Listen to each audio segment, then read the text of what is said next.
I said, I'm just going to give a very quick little introduction to today's webinar. So my name is Elaine Kennedy and I'll be hosting today's webinar. Louise Durant is also going to be here with us. She'll be keeping an eye on the chat, and any questions and answers you may have at the end, Louise will be able to help us with that. Also, if you have any technical issues, please don't hesitate to let us know and we'll try our best to help. So before we move on to our webinar today with Dr. Majella O'Keefe, we will just, I've seen from the registration that there's a couple of you who are not Enlp alumni.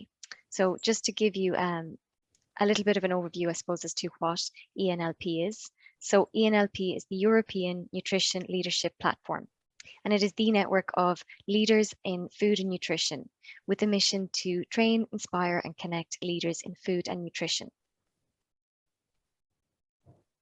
So one of the main kind of activities that the Enlp runs are its Essentials and Advanced seminars. So the Essentials seminar is for early career professionals, and the Advanced seminar is for mid-career to senior professionals. So the Essentials seminar will be taking on a new format this year, in that we will have 2 days online, followed by 1 week in person for the seminar, and both the Essentials and Advanced programs will be held in the Netherlands for the first time ever. So it's very exciting to have it back in real life again. But aside from the seminars, there's so much more to the Enlp. So we have a website, which you can see the address for here. On the website, you'll find information about the seminars, about the blog posts, and also the links to the social media accounts. So for the webinar, for the Twitter, we have the handle at @ENLP_lead. So by all means, go along and follow. There's some really regularly updates posted on the Twitter page and also on the website. Enlp also has local circles which regularly organise activities and are a really good network for keeping in contact with alumni. And now, of course, we have our webinars. So our webinar series kicked off last year, and so far we've had webinars with Dr. Milka Sokolovich and also with Dr. Sarah Berry. And of course, we're lucky enough today to have Dr. Majella O'Keefe join us. The webinars will be recorded and we will be uploading them to our YouTube channel so that you can watch back at a later time. And just a reminder as well for the Enlp alumni, instead of the previous listserv, we now have the Enlp network. So we'd encourage you to participate on the Enlp network. It's a great way for keeping in contact. And before I wrap up, I just want to say a huge thank you to the Enlp webinar committee. So the committee have put in a huge amount of work behind the scenes to make today's webinar possible and also to make the previous webinars possible. So a huge thank you to Elena, Louise, Ellen, and Emily. And of course, a thank you as well to the sponsors who are so supportive of Enlp. So I will hand over now to Dr. Majella O'Keefe. Dr. Majella O'Keefe is a senior lecturer in the University College of Cork here in Ireland, and she will be talking to us today on leadership styles. So I'll hand over to you, Majella. Thanks very much for that, Elaine. I'm just going to see if we can get the screen share working here. Elaine, can you just confirm if you can see the slides there? Just give it a moment there. They just haven't come up yet.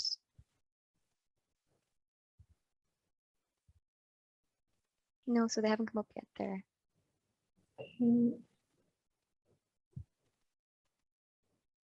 Okay, there we are. Perfect. Okay. Yes, perfect, Ella. Thank you. Great.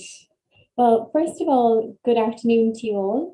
And second of all, thank you very much for the introduction there, Elaine, and also for the invitation to speak on the Enlp webinar series. Enlp is something that's very dear to my heart, which you will hear more of as we go through the webinar today. So today I've been asked to discuss leadership styles and very much the importance of knowing. So what the seminar, the webinar is going to do is present the different styles of leadership that are available to us and illustrate then through my own journey the importance of knowing these leadership styles and the impact that it can have. But we have a poll to start off the webinar, and the question on the poll, if you can pull it up there, Elaine, it would be great, is are great leaders born or made? So you can either vote that they're born, they're made, or you can actually be undecided about it. So I'll give you a couple of moments there to just pop in the answers to this particular poll.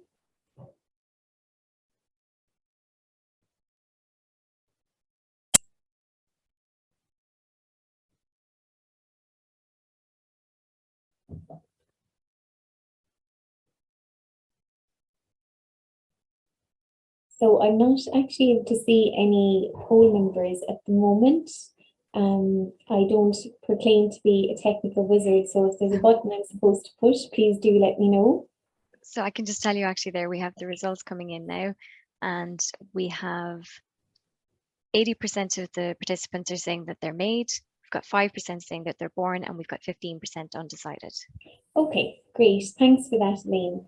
So overwhelmingly, the results indicate that it's 81% indicating that leaders are made. And so we have 14% coming in there as undecided and 5% coming in as born. So I think that just gives me a temperature check about where the thinking is around leadership. And I suppose the fact that you're joining the leadership webinar today is also indicative of maybe what people are thinking. So what I can say is 10 years ago, I was living in New York City. I was a postdoctoral research fellow at Columbia University. And at that time, it was suggested by my PI, my principal investigator, to apply for the European Nutrition Leadership Programme. And I remember thinking, this isn't right for me. I'm not going to get into Enlp, and I don't know why I'm applying. But I found myself, it was actually almost exactly a year ago. It was Thanksgiving weekend in New York, and I found myself in a FedEx office on Broadway and 72nd Street with a printed application that I had completed. 10 years ago, we mailed in the applications to Enlp, and I remember thinking, I don't really know why I'm applying for this, because at that time, 10 years ago, I was very much of the opinion that leaders are born, that I wasn't a leader, that I wasn't right for Enlp, and that I wouldn't get accepted. So I'm going to leave that part of the story there, but I will come back to it towards the end of the webinar.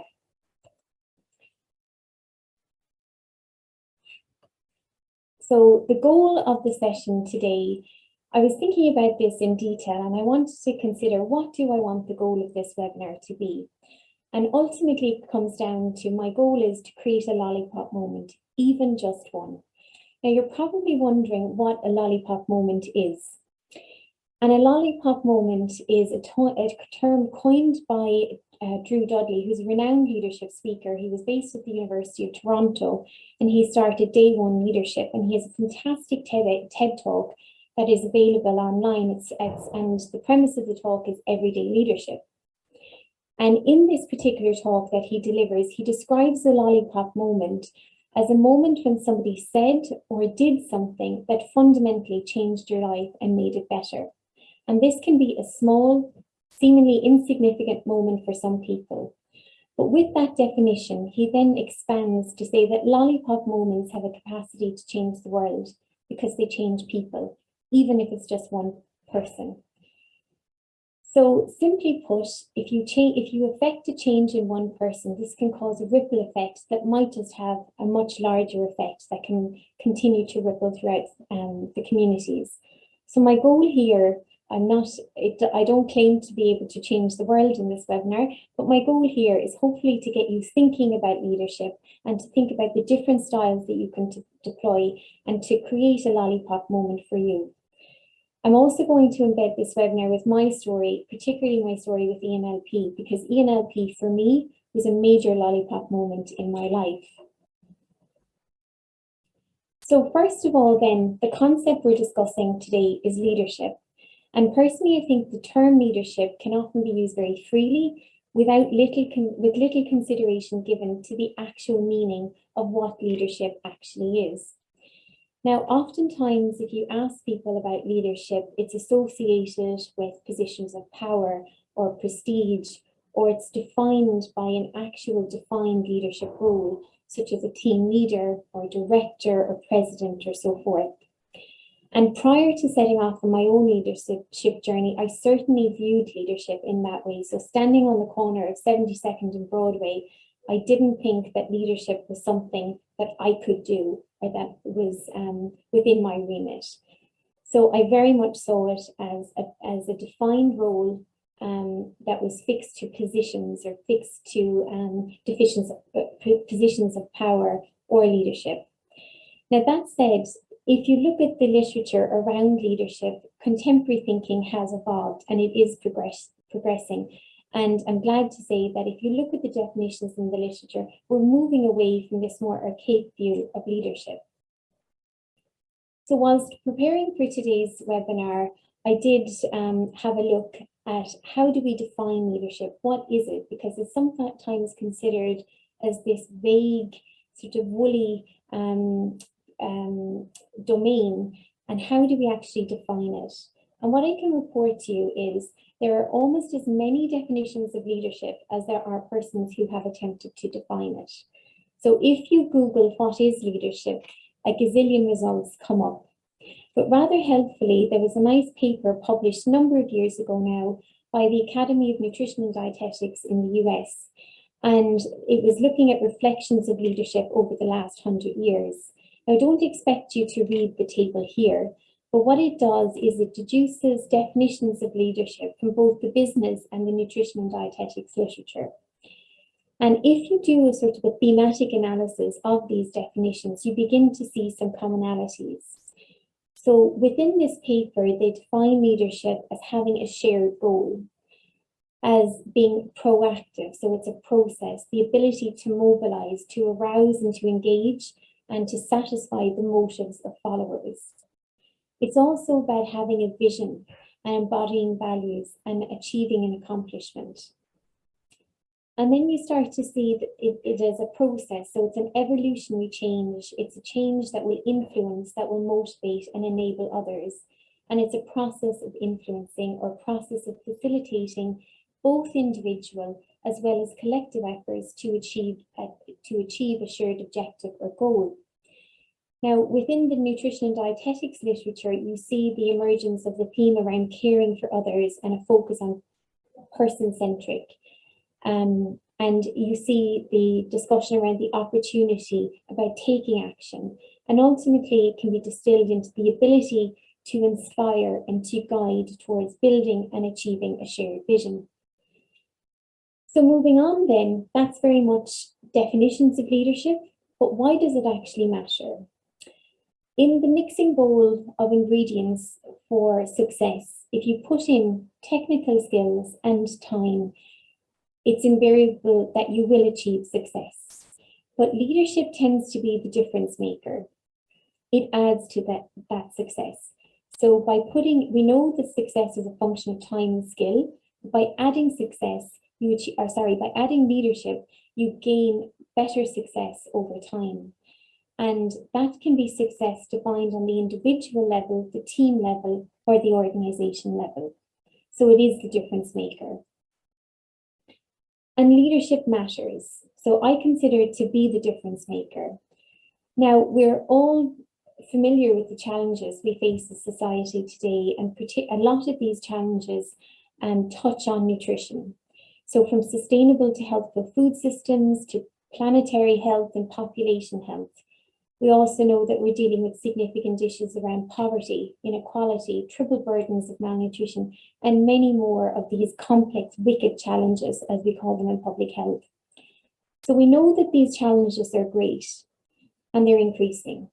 But we also know, rather positively, is that the workforce capacity is increasing as well. So the workforce in nutrition is increasingly more skilled, and it's increasingly better skills to tackle these challenges, at least from a technical perspective. But what is more important is the ability to define a vision and the capacity to lead towards that vision. And I think we will be better placed to deliver effective responses to these wicked challenges with better leadership and more leadership than technical ability alone. So if you look at the leadership literature, there is a phrase that actually jumps out, that now leaders are more vital for the knowledge economy, because more work is being done by skilled professionals, and what they need more than direction in terms of technical capacity is direction and support in terms of inspiration and motivation to address these challenges that we face today. So for me, the difference maker here is leadership. Now, changing stock a little bit, I want to just discuss the evolution of leadership approaches over time. So in the early 19th century, the approach towards leadership was very much the great man theory, which is the name is reflective of the sensibilities of that time. But it basically meant that people viewed leaders as being born. So coming back to our poll question, the idea or the ideology at this time was that great leaders are born. In the early 1920s, then there was a change starting to come, and people were considering that actually there was a trait-based approach to behavior. So great leaders had specific traits that made them great leaders.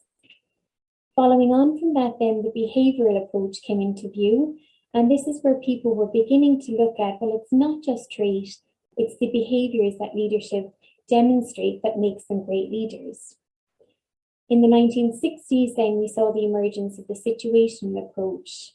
And this is something that's actually reflected in current day approaches to leadership, but we'll come back to that in a moment. So at this point, great leadership was defined by trait, behavior, plus situation. Later on, then we saw the emergence of the reciprocal approaches to leadership. And the focus here, there was a big shift in this type of approach because it focused on relationships. So if you look at the reciprocal approaches to leadership, you see literature outlining transactional leadership, transformational leadership, relational leadership, servient leadership. So a lot of focus in this type of approach to leadership was on the relationship. A more contemporary thinking then has moved beyond this as well, and is very much focused on the emotional approach to leadership. And this is what I'm going to discuss today. And the 6 leadership styles that I will outline in a moment come under this umbrella of emotional approaches to leadership. So this just gives you a sense of where we've been, where we are, and who knows where we're going. Now, in terms of the emotional approaches towards leadership, the emotional approaches are grounded in emotional intelligence. And emotional intelligence, it deserves another webinar in and of itself, but it is the ability to manage ourselves and manage our relationships effectively. And it's founded on 4 key principles: self-awareness, self-management, social awareness, and social skill. So the leadership styles I'm discussing today come under the umbrella of emotional approaches to leadership, which are grounded on emotional intelligence. Now, the styles of leadership we're going to discuss were derived from a seminal piece of work by Dan Goleman, which was conducted in the early 2000s. And basically, they took a cohort of over 20,000 global executives with significant success, and they took a random sample of this cohort of executives. And they deduced from that, through thematic analysis, 6 key styles of leadership. And these 6 styles of leadership are founded, as I said, in emotional intelligence. And what they identified through this work is that each leadership style had a unique impact on both the company, the division, the team, and ultimately the person. Another key finding is that leaders with the best results do not simply rely on one leadership style. They use the most appropriate style in a particular situation. So coming back to the idea of the role of the situation, so we see that's still infused in leadership styles today. So moving on then, I'm going to discuss the 6 styles and just give a brief overview of the 6 styles. The first up is the coercive style of leadership. Now, this demands immediate compliance, and it can be very much defined by the term, do as I say. Now, human nature tells us that nobody likes to be told what to do. And this type of leadership style, it demands immediate compliance. It's considered to be a top-down approach, which impacts on creativity and it suffocates creativity. It also erodes a sense of pride in the team, and there's a loss of responsibility and ownership, and the result is it can alienate people. So for that reason, it's often considered the rotten apple of leadership styles, but it does have a particular role to play. It can be very effective in a crisis setting. And the example that I can give you here is a trauma unit or an emergency department where a patient comes in, they need immediate attention, and this type of leadership style ensures that people are working together to follow a single set of unwavering rules or guidance for the care of that particular patient. Now, it can also be used in an environment that is maybe unproductive or for team members that are problematic. So it actually can be considered the last chance saloon to actually save that particular team member. So it does have a role to play, but again, situation will determine the effectiveness of this particular style of leadership. And again, it should be used with caution for the reasons outlined. Next up then is the visionary style. So this style of leadership can be summed up with the term "come with me," and it's very much anchored to the vision. So people demonstrating this type of leadership will focus on the vision, and they will motivate people by inspiring them to work towards that vision, by providing an outline as to how their work fits within this larger vision. So the team then starts to understand what they need to do, but also why they need to do it.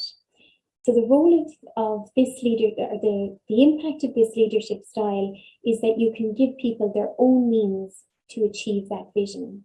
So as you can imagine then, this visionary style of leadership can maximize the commitment to team goals. It allows people the freedom to innovate, to be creative, and to achieve the goal or the vision through their own means. Now, this particular style of leadership can be really effective when you're setting a new direction. So if you're trying to change the focus or set off in a new direction, if you provide people with an understanding of the vision and provide them with meaning in terms of how their work fits into that, then you can manage that change quite effectively using this particular style of leadership. This style of leadership does depend on credibility. The leader has to be credible, and others have to feel they know more about, and so if others feel they know more about the organization or the direction than the leader, this style of leadership will fall down. It will not work for you in that situation. So it does need a credible leader. The third style of leadership then is the affiliate style, and this is very person-centric. It's all about people first and the task comes second. So it borrows some components from the visionary style, but it actually is its own style, its own separate style. And the focus here, as I said, is it's very person-centric, and the emphasis is on developing the person or the team member. So if you're exerting this type of leadership style, you're very much focused on the individual. Now, this can be really effective if you use it in a situation where your team has suffered through some disharmony and you're trying to create a more harmonious environment, or the team has been through a particular crisis. It fosters support, and it can develop a more harmonious environment. So it can be very useful in that setting. Now, it does, because this type of leadership style is so focused on the individual, it can lead to a loss of direction in terms of the task. People may feel incredibly well supported with this type of leadership style, but they've absolutely no idea or no direction about achieving the vision or achieving the task. So again, it maybe needs to be tempered with a little bit of task-based leadership as well. So again, it's about using the right approach in the right situation to the right extent. The next type of style is the democratic leadership style, which is something I gravitate towards quite a lot. And it's all about a democratic approach to decision making. So let's work it out together. And this can work really well when you want to develop fresh ideas. But I suppose a caveat to this style is that it works exceptionally well when there is a highly qualified team or highly skilled team. Because in order to generate those fresh ideas or come up with a decision, you need to understand the content. So it works best with a skilled team. It also can work exceptionally well when I'm going to use the example of a formal leadership role here, but if the team leader does not have the content expertise, then by using this particular style of leadership, they can harness the expertise from the skilled team to come up with a new plan or a new decision. Now, a big drawback to this type of leadership style is death by meetings. Because it's a democratic style of leadership and because every member of the team is valued and the decisions are made democratically, it can lead to endless meetings with little decisions being actually made. So again, that's something to be aware of if you're using this type of leadership style. The other point I would make is it doesn't work if the team is unskilled or lacks knowledge. So again, this is more appropriate when the team is competent and skilled. The penultimate style then is the pace setting style, and this is do as I do. So it is most effective when you have individuals that are very motivated, very competent, and that each member contributes individually. So this is common among scientists where there's individual contributions to different projects, for example. And it can be useful as well when, or it is useful, I should say, when the team members are very similar. So when there's homogeneity within the group, it can be very useful because people will work towards the same pace, for example. A problem with this type of leadership style, however, is it can lack vision. It becomes very task orientated, and then as a result, the team can get fatigued. So it can establish some boredom within the team, for example. Also, because the person exerting the style of leadership sets the pace, it can erode trust in the team because people feel like they don't have the ability to get to that goal through their own methods. They have to actually just replicate what the team setter, the pace setter wants them to achieve. So as a result of that, then commitment to the goals can dwindle. And then lastly, the last one to mention is the coaching style of leadership. And this is all about helping your team members develop. Now, there are a number of ingredients that are needed in order to successfully implement this style of leadership. And the first ingredient is time. It takes time and it takes effort because you're developing people. It also requires buy-in from the team, from the mentor, the mentee, or the team leaders and the team players. It also requires dialogue, so it's very difficult to talk about leadership without mentioning communication. This particular style, all leadership styles require good communication, but this style in particular does require a lot of dialogue with the individual. And it also requires a willingness to be coached. You can't coach somebody that doesn't want to be coached. So you need team members that are up for the challenge, that want to be coached. And interestingly enough, in the Goldman work, there was a paradox identified with this particular style of leadership. And that paradox was this style of leadership is exceptionally focused on personal development. But what it does do is it improves work-related performance and team climate. But what they found is this type of leadership style, possibly because of the requirements needed, is seldom used despite proven benefits for the individuals, the teams, and the organizations. So that's the 6 styles of leadership given in a whizzed-up tour of 6 styles of leadership. And these 6 styles of leadership are grounded in the emotional approach to leadership, which is based on the principle of emotional intelligence. So what we know from the Goldman work is that leaders that have mastered 4 or more of these styles have the best results, both in terms of team climate and performance. So the important, I suppose the first step here is to understand the different leadership styles and then to go about building your own leadership capacity through the development of your own leadership toolkit. Because by understanding the different tools that are available to you, these leadership styles, it allows you then to identify what works best and in which situation for whom. And in Goleman's work, he uses the analogy of the golf club. So it's about choosing the right club to play the right part of the course. So for example, you don't use a driver on a putting green. Put another way, you bait the hook to suit the fish. So it's all about using the right leadership style in the right context to affect the right result. But that's all very well and good to say, build up your leadership toolkit. More practically speaking now, on the next couple of slides, what I'm going to do is focus on practical steps to allow you to both identify your current leadership styles and then to develop more styles in your leadership toolkit.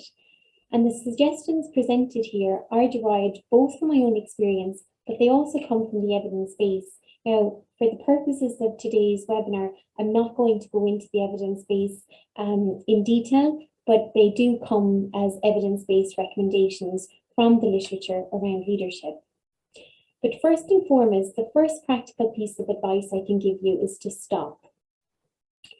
Careers in nutrition are fast-paced, regardless of what area you work in, be it industry, academia, government. And for the large part, they're predominantly focused on the development of skills and technical ability. And I think we often fail to give ourselves the time and the space to consider the development of more generalizable skills, such as leadership, communication. Now, I come from an academic background. So from my own personal experience, my focus was very much on passing my degree, then considering graduate training. Then it was papers and conferences. Then it was, where will I go for my postdoc? Then it was more grants, more papers, more conferences, and the list goes on and on. So in my own journey, I had very little time to actually get off the hamster wheel and to allow myself the space and the time to think about building up other skills that are considered generalizable skills, such as effective communication and leadership skills. And that is what Enlp offered me. It offered me the chance to get off the hamster wheel, to stop and to reflect on these issues that have a big impact on our careers and our success both personally and professionally. Now, of course, you can do this without attending Enlp, but I highly recommend that you do if possible. But regardless whether you do or you don't, just take a moment, come off the hamster wheel and take stock. Then consider. So when you're thinking about building up your leadership toolkit, consider what you currently have. So can you identify your dominant leadership styles? Looking at the 6 different leadership styles I've just outlined, what do you defer to? Do you use an affiliate style when actually you probably need to, you'd be more effective if you used more of a democratic style? So what do you gravitate towards? Next, consider the context in which you're applying them. Are you getting the results that you want? But first of all, do you know what results you want? And if you're not getting the results and you're frustrated by the lack of impact you're having, is there a disconnect between your style and your team members? Is the communication right? Is it the right style? Are you using a coercive style of leadership when what's actually required is an affiliate style where you're focused on the person and rewarding behaviors rather than being overly focused on the task? So take some time, reflect on what you have and identify the deficits that you have, and then look for opportunities to actually try it on. It takes time and it does take practice, and it also takes a little bit of courage as well, because we go with what we're comfortable with.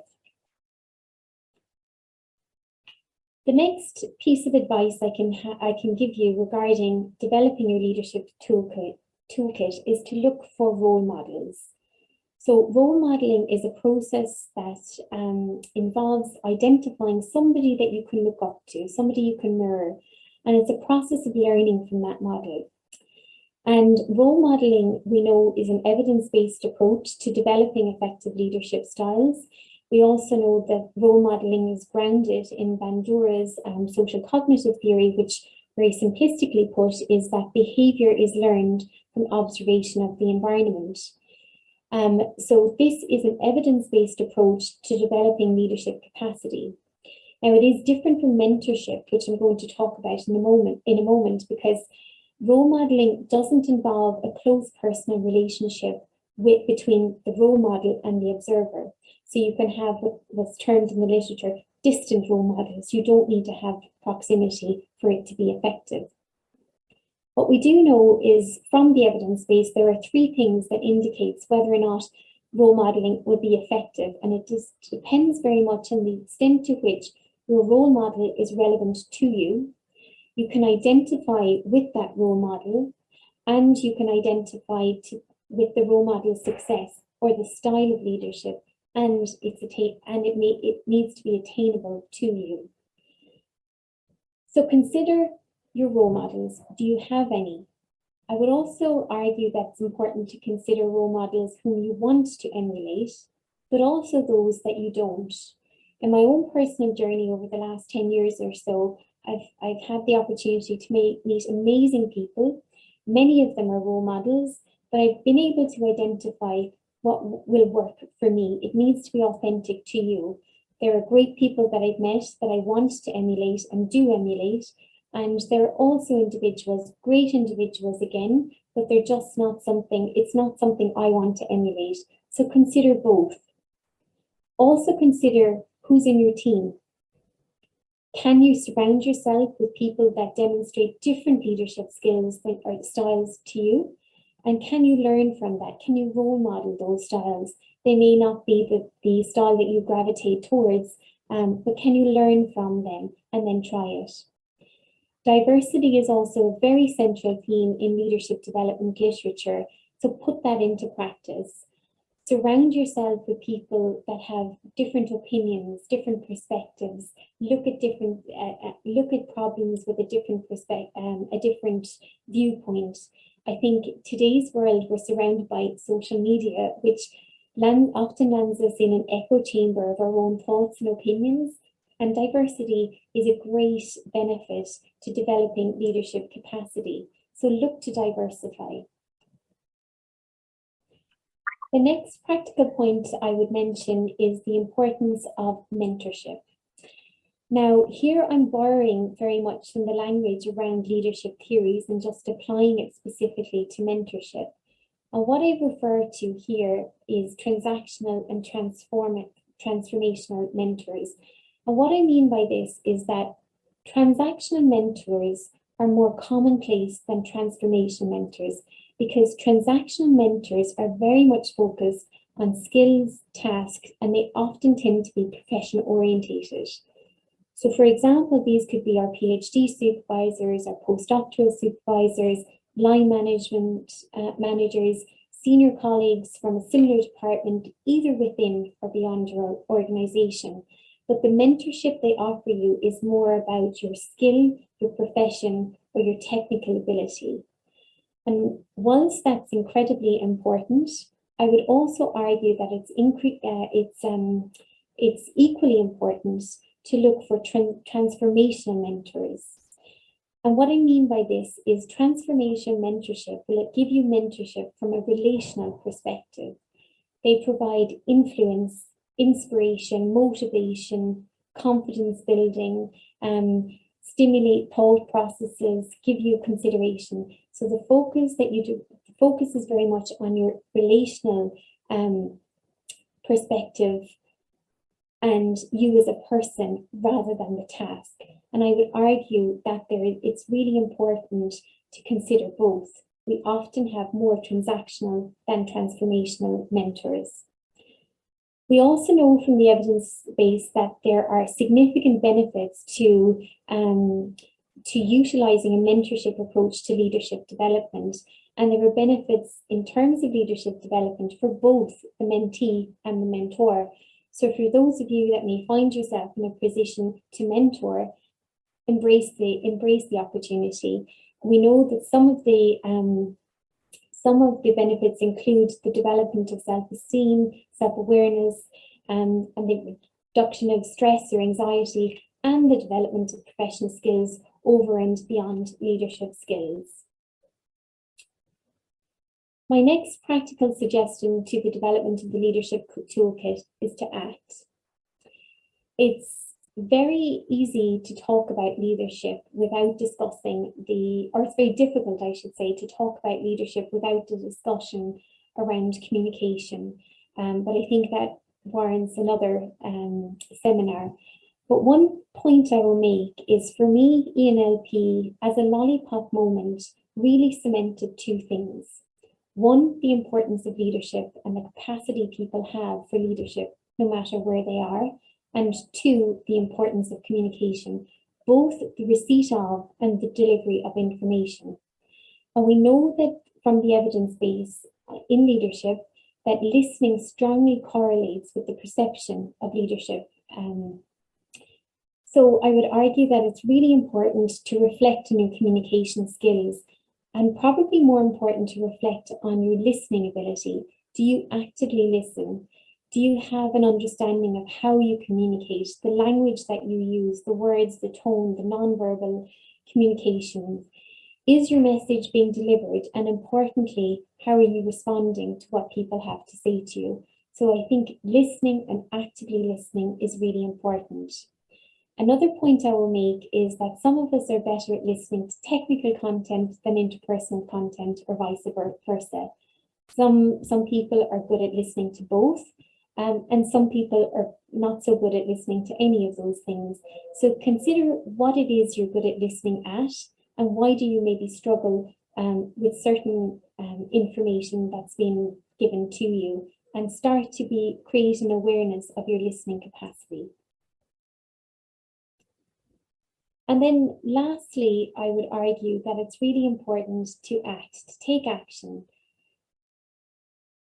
You can lead from anywhere, and I think that was another learning point I took away from Enlp. Lead from where you are. You don't need to have a formal position. You don't need to have a formal role. And in fact, I would argue that some of the most impactful leaders that I've come across in my journey are those that have demonstrated leadership from right where they are, and they're not in formal roles. Consider upward leadership. If you find yourself in a situation where there's a lack of leadership or an absence, exert your upward leadership or your lateral leadership across your team and your colleagues. And I think that can have a really big impact. If you find that the leadership around you is not a fit, what can you do about it? Can you create a change, or can you make a change if it's reasonable and feasible to do so? I would also argue that you need to invest and divest. And what I mean by that is invest in leadership building. Get off the hamster wheel. Give yourself the space and the time to invest in leadership capacity building.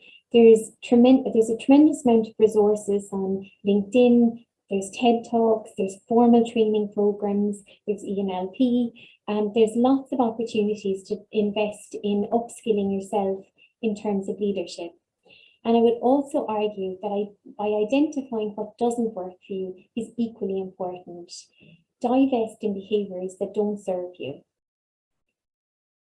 In preparing for today's webinar, I came across a really inspiring talk by Stacey Abrams. She is the first US Black woman to be nominated for a governor race, and she's just announced she's running again for governor. And in her talk, she talks about being aggressive about your ambition. And I think that's really important. You don't have to be aggressive in nature, just be aggressive about your leadership ambition. I would also argue it's hugely important to develop your network. That's one thing I've taken away from Enlp. I am fortunate to have a very diverse network that are both that are tremendous friends and located all over the globe. And I think that's an incredible network development is an incredibly important aspect to building your leadership capacity as well. The next point I would make is reflect, respect, and repeat.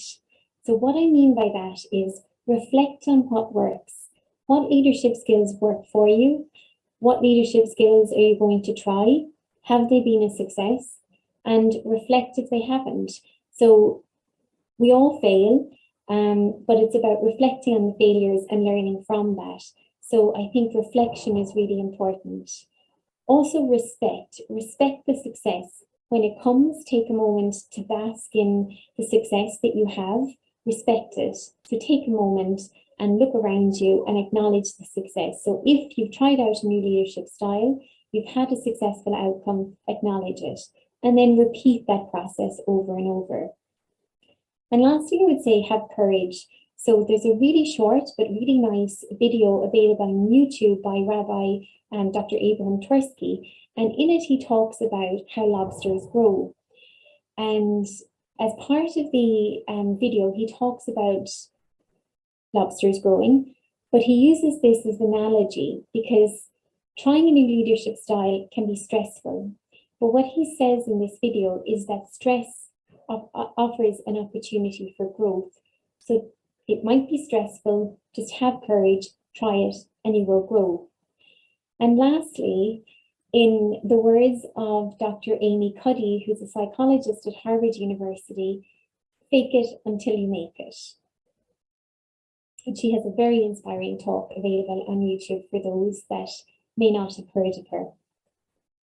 So coming back to something we introduced at the beginning, whether or not leaders are born or made, 10 years on, I can firmly say that my opinion has changed quite dramatically. So 10 years ago, standing in New York, I didn't believe leaders could be made. I didn't consider myself a leader, nor did I think I had any leadership capacity. I didn't think I would get accepted for Enlp. And quite frankly, I thought the $50 it took to FedEx the application to Enlp was pretty much a waste of time. What I can say is that my opinion has completely changed. For those of you that know me, I'm quite gentle in character. I'm quite soft-spoken. I'm not particularly extroverted. And these are qualities that I, at the time, 10 years ago, did not really associate with leadership. But I have had a radical change of mind. I fundamentally believe that leaders are made and can be made regardless of character and regardless of personality. But it takes work. You need to invest, you need to divest, and you need to be systematic about it. It can be uncomfortable and it can be challenging, but what I can say is that it pays off. So investing in leadership training really changed my life, both personally and professionally, and it altered the trajectory of my career. And just a point on that, as I've mentioned several times now, in 2011, I was a postdoctoral researcher at Columbia University. I had obtained my PhD and I was completing my postdoc at Columbia. I applied for Enlp, and this was very much my lollipop moment. Something I haven't mentioned previously was that I always had a desire to become a qualified dietitian. And this desire started when I was about 17 years old in secondary school, considering my options for university education. But I went on and I did a degree in nutritional science and then a PhD after that, and I wasn't a dietitian.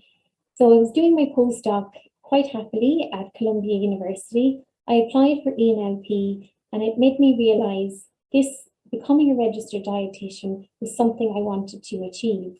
So this for me was a lollipop. Enlp for me was a lollipop moment.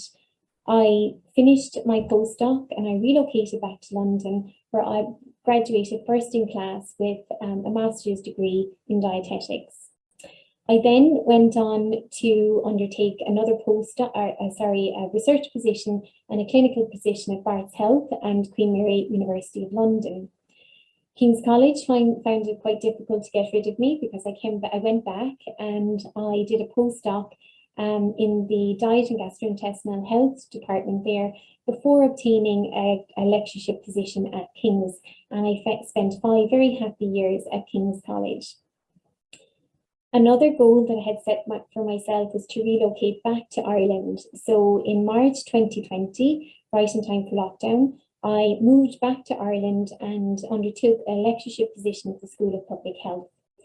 And then realised one of my lifelong ambitions, let's say. I joined the School of Food and Nutritional Science at University College Cork, where I was appointed as senior lecturer in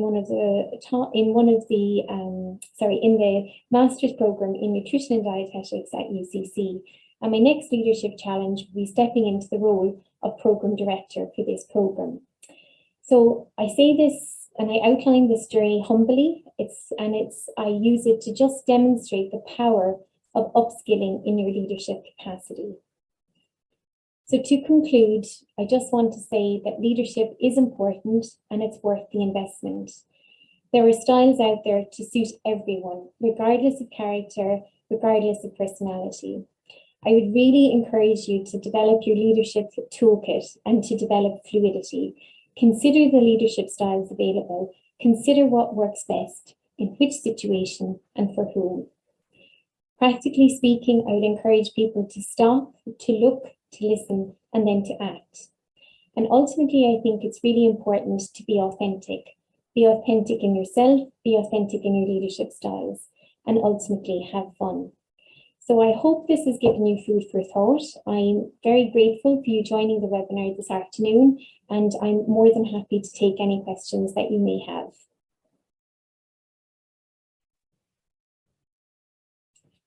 Aline, I'll come back to you now. Thank you so much, Majella. That was fantastic and so interesting. I think we have a couple of questions there. So Louise, if you have those questions, chat here.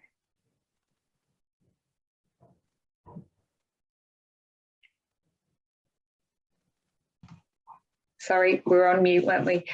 So a couple of questions have come in. The first being, I like the idea of a transformational mentor, but don't know how to go about finding someone to fill this role in my own development. I think, so you don't know how to go about it. I think you need to identify what you need and then just start asking. You'll be amazed at how willing people are to offer mentorship. And I think from my own experience as well, sometimes when you approach somebody to mentor you, they think, oh my gosh, I can't do that. But actually they have so much to offer.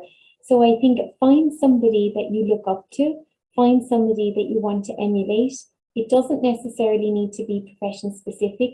So you may need to look outside of your, well, you possibly should look outside of your profession, because if it's within your profession, the technical side can start to infiltrate over and over. So I would just start asking. People are more than willing to say yes. Lovely. And the next one says, incredibly helpful toolkit, Majella, thank you. I'm conscious that when first implementing a new approach, it isn't instinctive and can often look and feel clunky.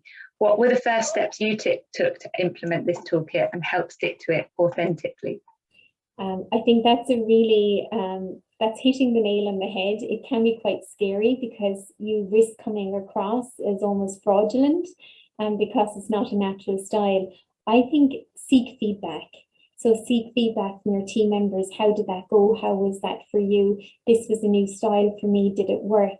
I think that can be really useful because you're just open to the feedback. You might get some feedback you don't like, but just take the time to digest that. For me, using a coercive style of leadership is very difficult. Again, it needs to be used in the right context, but it's not something that comes naturally to me. And I won't go into the gory details. The first time I used it didn't really go particularly well. So I think getting feedback is really important, and it does bolster your confidence. And the more you do it, the more comfortable you will get.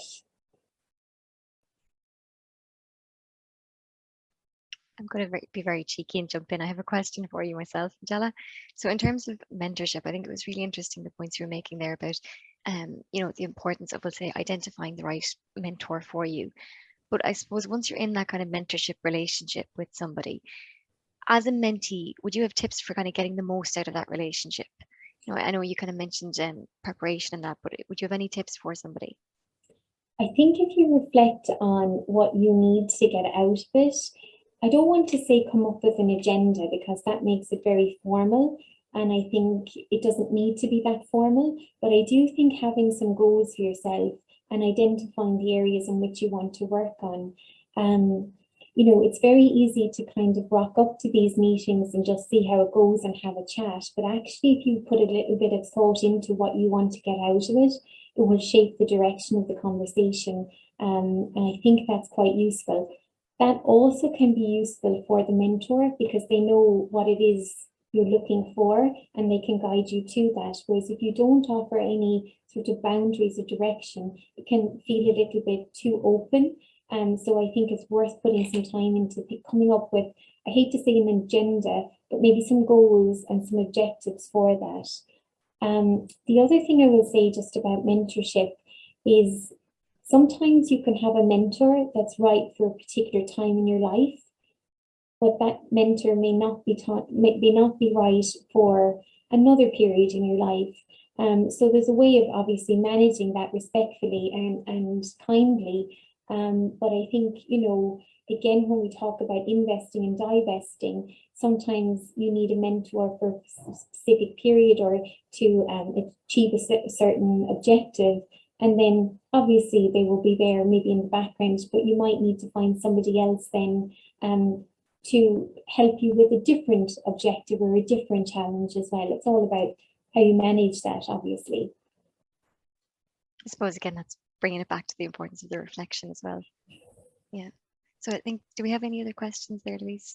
Yeah, a couple. Sorry, I have a crying baby in the background, so I just had to disappear for a moment. I had one personally about what's your advice for working with someone with a really strong coercive style who isn't really interested in learning about different leadership styles or, having discussions around it? Yeah, that's a really tricky one. I think communication is key. I think if the giving and the receiving of feedback is really important. And I think it can certainly take courage to give feedback to somebody with that particular style of leadership because it can be quite intimidating. But I think it's important to get that on the record, to give the feedback. This is the impact it's having. And also, I think approaching those conversations with maybe suggestions for problem solving. So maybe introducing the idea of leadership training for the team, or, if you position it like maybe we could get more out of the team if communication was maybe nuanced a little bit. But I do think you need to kind of address the situation head on. Again, the approach matters there. And then equally, maybe it's about, support in numbers as well. So if you're not the only one experiencing those problems, maybe there's some support that can be gained from getting a collective response to it. Just on mute there, Louise. We've got a couple more questions, but we'll just go through them quickly because we're short on time. So someone said, did you do any other formal leadership training as part of this journey in addition to Enlp?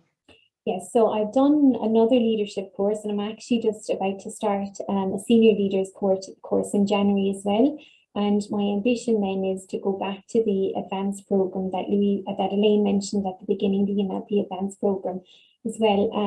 I do think as well that being associated with a community like Enlp offers you non-formal training all of the time.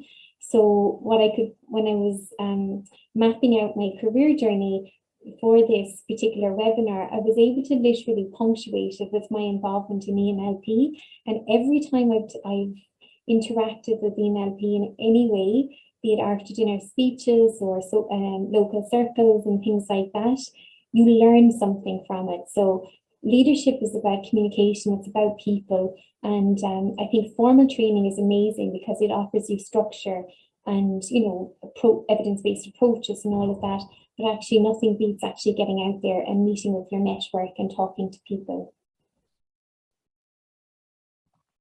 Lovely, thank you. Another one about thanks for an inspiring talk. Can you share a bit about how you lead upwards in your organisation?